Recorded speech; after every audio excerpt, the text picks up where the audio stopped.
Now that definitely sounds familiar. Yes, it's just when your parents, well, your dad was trying to reduce responsibility, it wasn't crammed into a very short section.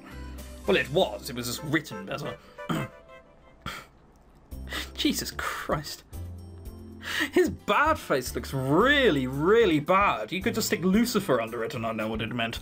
I think you and I are going to get along swimmingly, Natalie. Heh, I sure hope so. And they're okay with you living out here in Fairbrook? I'm not actually sure. I kind of sent them a rushed email, but I don't know if they read back. Why don't you ask Susanna if you could borrow her computer? I don't think Susanna likes me very much right now. He grins. Did you get the natural foods lecture? Ba-bam! Certainly did. Where's my homeboy at? Or whatever. Well, yes, but I also slept in this morning, and so far I haven't been able much help at all. Oh, then we'd better get you back to the shop as quickly as we can. His steps quickened, but I hurried to catch up. Well, alright, I was going to say, am I going to fall over again? When we arrive at the shop, he places the box back in my arms. Well, I actually came into town to pick up something from the store, so I'll be going now. He smiles and waves. If you ever want to hang out sometime, just drive down the main road until you get to the big farmhouse. That's where I'm staying. Cool, well, I'm sure I'll take you up on the offer. Yes, for the last 6 minutes, we did just sit there and share our guts out with one another. See you around, Natalie. See you. I turn to face the front door of the shop. I sure hope Susanna isn't still mad at me.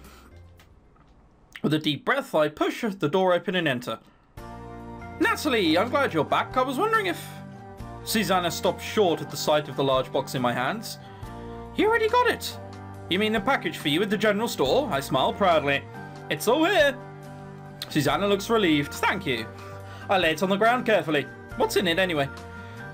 Packing materials for shipping out the flowers. I special order biodegradable packaging made from recycled products. Of course you do. Of course she does. Yeah, exactly. Why am I not surprised? Of course, you have to grow the flowers first before you can pack them. I'll show you how to pack the flowers right now, but we'll worry about growing them tomorrow. Oh, okay, so we do have a bit of a sim thing going on here. We'll need the mouse back into the screen. Susanna helps me an apron, hands me an apron, and I tie it around my neck. Not the only thing I want around someone's neck in this room at the moment. I follow her through the greenhouse, and she shows me the steps it takes to arrange and package the flowers. This music's quite nice. It looks simple when she does it, but I find myself slipping up quite a bit as I try to remember all the rules she set out. This is a lot harder than I thought it would be. Oh my god, there's actually an apron on! Whoa! Such advanced technology and art. This is a lot harder than I thought it would be. Susanna places a hand gently on my shoulder. You'll learn, you said yourself you're a fast learner. I laugh half-heartedly. Yeah, I like to get more food time. What is that there? Oh, they're gloves. Okay, look like some sort of like weird vegetable. Yeah, I did say that. You can buy seedlings from the general store. I'll give you a little bit of money for that. The door to the flower shop swings open and Susanna beams. We finish just in time. Hey, is everything ready? At least take your fucking muffs off, Christ. It is. Natalie was a big help. That's good. Jacob glances in my direction with a small smile. Natalie, could you help Jacob carry the flowers out to the van? Huh? Oh, sure. I grab the nearest package. Lead the way, Jacob. Right. Jacob picks up a large package in both arms and heads for the door. With some effort, he manages to wrestle the door open by pushing the handle down with his elbow. Yeah, see, I've tried this. At work, we kind of have the same thing. When I'm not carrying beer up to my office. Not carrying beer up to my office. Not. It's really difficult because you don't want to spill it anywhere, so you have to kind of like push it down with your elbow. And it's kind of really awkward. You almost always end up spilling something. He swings it open and looks back at me. After you. Oh, well, you're a true gentleman, aren't you? He blushes. No, not really. It's just the nice thing to do, isn't it? I can't, like, with peace of mind, when I'm all like, yeah, well, boys and girls are equal and such, I cannot open a door and hold it open for a girl just because she's a girl. Like, sure, it's nice to hold the door open for someone behind you, but to go after you because you're a lady, that's, I don't know. I think it's just a little stupid, you know? Oh. Last person you want to be taking social advice off, though, is me, because I'm just a guy who plays video games on the internet. It's just a nice thing to do, isn't it? I guess so. He trails after me as I walk to the van. I load the box in the back. Are you the driver? I turn to him as we head back into the shop. Of course I am. I grab another package and we walk back into the cold. We're doing a good job in insulting him so far. Really? How old are you? Jacob places his box of flowers gently in the back seat. Oh, such a good impression. 17. What? You look like you're 12 or something. Wow. Like, she just said that. He looks at the ground. You don't really have to shout it like that. He turns away quickly and hurries back into the shop. I race after him. I didn't mean it like that. It's just that you look so young. As I enter the shop, he walks past me quickly. Eyes focus straight ahead. His cheeks are bright right ahead. 17? I just still don't think you could drive when you're 17. You've got to be 18, don't you? Oh, well, American laws change as well by state. It's weird. I grab a box and run back to the van.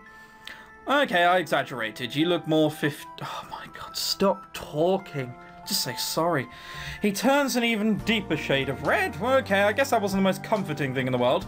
Jacob shuts the back door of the van and climbs into the driver's seat. Jacob, I'm sorry, I didn't mean it. It's okay, Natalie. I'm used to being treated like a kid. Oh my god. What is it with emos? Jesus. I've only been here. How long have I been recording for? 55 minutes, 25 seconds. In between then, I've also been taking drinks in between parts and sticking my fan on. Because yes, occasionally I stick the fan on like this and have a fan break. We'll stop that though. But like, we've had two people just like, oh my life. My life is whoa. Puts hand against forehead and looks back in despair. Oh, fuck's sake. He swings the door shut and starts the van. I stand in the snow watching as the van rumbles slowly down the main street of Fairbrook. Susanna's going to tell us off for that one. I really think I touch a nerve there. Oh, you think? With a long sigh, I trudge back into the flower shop. Natalie, I just wanted to... Susanna stares at me. Did something happen? She looks worried. Yeah, I told Jacob he looked really young and I think he got angry. Susanna smiles softly. I see. He hates me now. He doesn't hate you, Natalie. He's just struggling. Struggling? Jacob's the youngest of 5 children, and that's not counting all his cousins. He's always been the baby of the family, despite being the one who works the hardest. He's just trying to find his own identity free from what other people think of him. He idolizes anyone who has a lot of determination, but it couldn't hurt to be empathetic to his situation as well. What is it with it? The last game was really good as well. I don't know where they've gone wrong. The best you can do is treat him like a young man and not a child. Yeah, I guess. Hey, I have a question. Yes? Why is he such a twat? No, it's not that. Yes? Why are you so nice? I mean, why aren't you still mad at me for yesterday and this morning? Susanna blinks for a moment in surprise. I wouldn't have asked that. I would have just ridden on the road of success. And by that, I mean, you know, the kind of good things we've done recently. Natalie, anger is an unhealthy emotion and it clouds your judgment. Oh, I wish I'd never asked. It is suitable for certain situations, but it's never right to cling to it. I see. Besides, you'll do your best from now on, won't you? Yeah. Quickly, like... Do I see someone's nose growing? I'll at least try not to sleep in too much. It's a start. Oh, I almost forgot. Can I borrow your computer real quick? For what? I need to see if my parents responded to my email. You can't call them? My parents turned off my phone services after I got some bad grades from the midterms. Susanna looks puzzled. I see? Anyway, it'll be real quick. Susanna points to a small desk tucked away behind a shelf near the back of the shop. I'm amazed she has a computer. Computer, heathen! Don't spend too long. I'm going to prepare dinner now, and I suggest you get some rest before it's ready. Sure, thanks. I boot up Susanna's computer and log into my email account. Your father and I are proud of you for getting a job, Natalie, but we were hoping you would be one closer to home. Is there no pleasing them? Next time they should be more specific about this sort of thing. Yeah, if I had a child and I told him to get a job, and, I don't know, we were saying Washington, D.C., and he was like, I've got a job, guys! I was like, wow, where is it? It's in Florida. I'd turn around and slap him and be like, what were you thinking? But yeah, anyway, it's gone. If possible, please come home for the new year at least. Love, Mum. Well, No. Well, it's certainly not as angry as I thought it would be, that's good. Well, then I'll be able to leave before the new year, come to think of it. I don't even know how long I'm supposed to be working here. I guess I'll ask Susanna dinner tonight. Until then, getting some rest sounds like a good idea. I head back to my room and sit on the bed. Is Jacob not going to come in? No? Okay, good. This place looks pretty cozy, aside from the load of clothing and other random things spilling out of my suitcase and onto the floor. Great, there's hardly anything here and I'm already making a mess. I scoop everything back into my suitcase. I really did pack my entire dorm room in here, didn't I? Feeling satisfied with my makeshift cleaning job, I curl onto the bed and fall asleep. Oh my god, there's actually a night one. Why didn't they use that before is beyond me. Wait. It wasn't night when last time dinner was cooked. Have I overslept? I rub my eyes slowly and slit up. Something smells good. I stand sleepily and walk to the kitchen. Hello, Natalie. Did you have a restful sleep? There's only one way of sleeping, isn't it? And that's by resting. You got... whatever. Yeah, I think so. Something smells good. Dessert. I bake some pumpkin bread. Susanna points to a loaf sitting on the counter. No, she doesn't. Visual novel problems. Ooh, can I have some? Not yet, it's still cooling. Oh, be patient. Besides, it wouldn't do to spoil your dinner. Oh, right, dinner. I touch my stomach gingerly and it growls at me. I think it's mad for skipping out on food yesterday. Hopefully the food today isn't as weird. Ha! So, what's for dinner? I try not to sound too worried. Potato and leek soup and spinach puffs.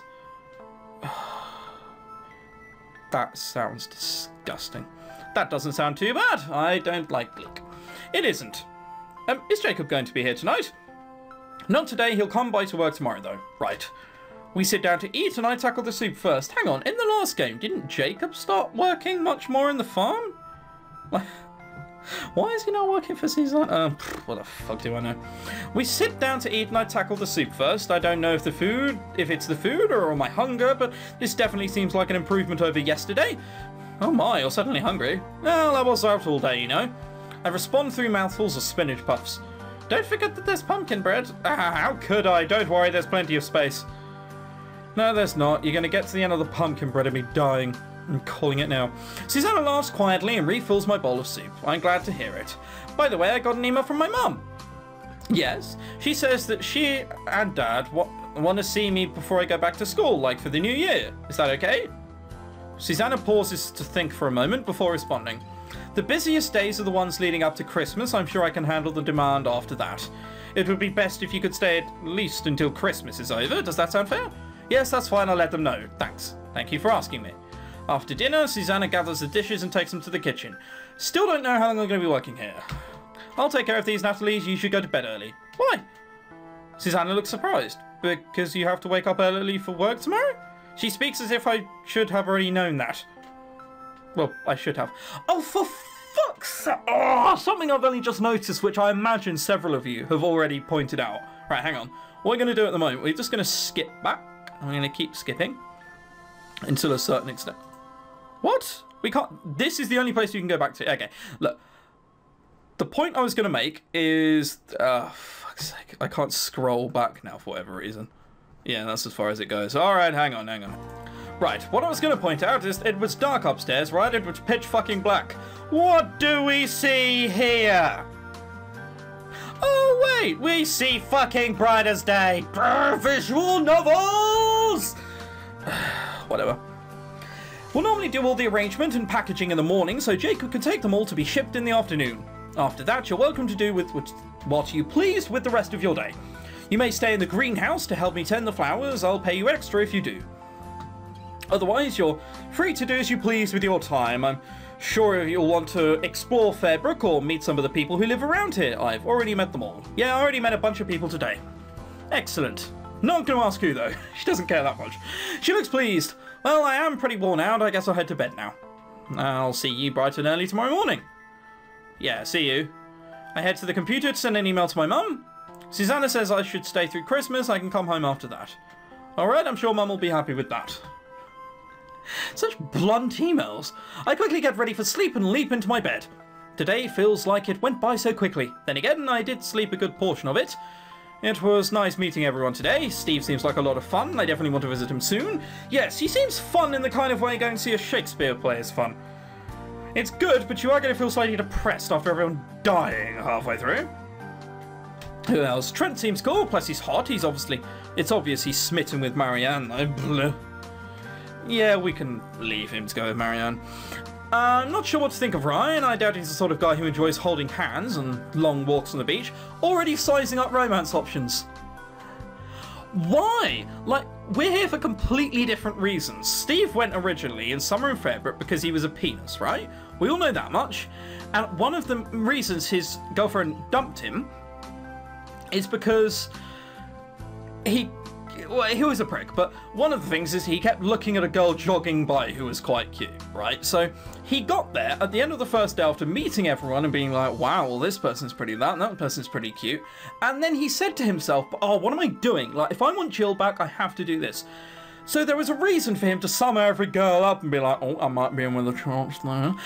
She has no reason to. Like, no reason to just be thinking about all the people she's met. She didn't do this yesterday when she met Susanna and Jacob, did she? It